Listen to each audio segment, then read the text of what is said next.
Emma cooking for my math project. I used clay to make a pear and then I sliced it up using like dental floss. So to create my regression model, I traced my pear on a piece of paper like this and then plugged the points into a graph like I did up here.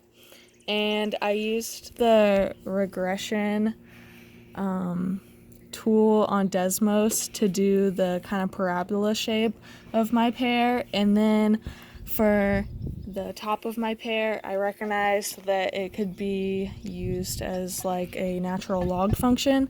So for my first integrals for my pear I used two different natural log functions, and then I used a parabola for the parabola looking part. And here are some of my points that I measured to put on my graph. And for finding the volume, I knew I had to find the thickness of my slices. And to do that with the Riemann sums, I took the average of each of these. Well, I took the average of all the slices, and it came out to be 0.96 centimeters. Oh, and on the graph, my units are 1 centimeter per unit. And then I also knew I would need the area of a circle, because these are supposed to be a circle, so I'd have to do the area of the circle times the thickness, and the area function is pi r squared.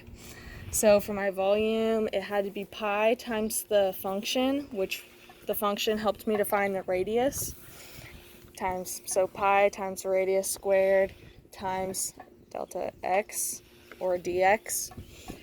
And over here, this is where I did all the work for my Riemann sums. Here's my summation notation, and I plugged in all of my k values here and added them up, and I got 568.736 cubic centimeters. And then to find the exact volume, I use an integral, and once that I did all of that, I got 584.033 cubic centimeters. I'm doing this one first.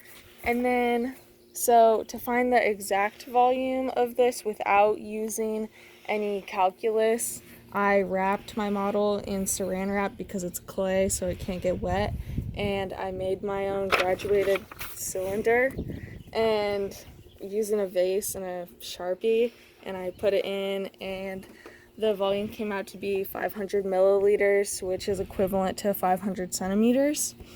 And so some of the errors that I thought of were when I traced the pear on a piece of paper, it came out to be a little larger than what my model actually was. So that's why these numbers for my Riemann sum and my exact volume are so much bigger.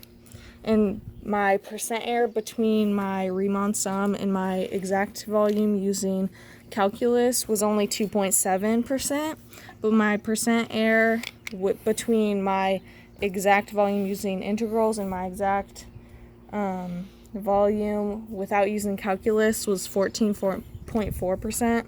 Another error with the volume without using calculus was there could have been some air bubbles in the plastic wrap.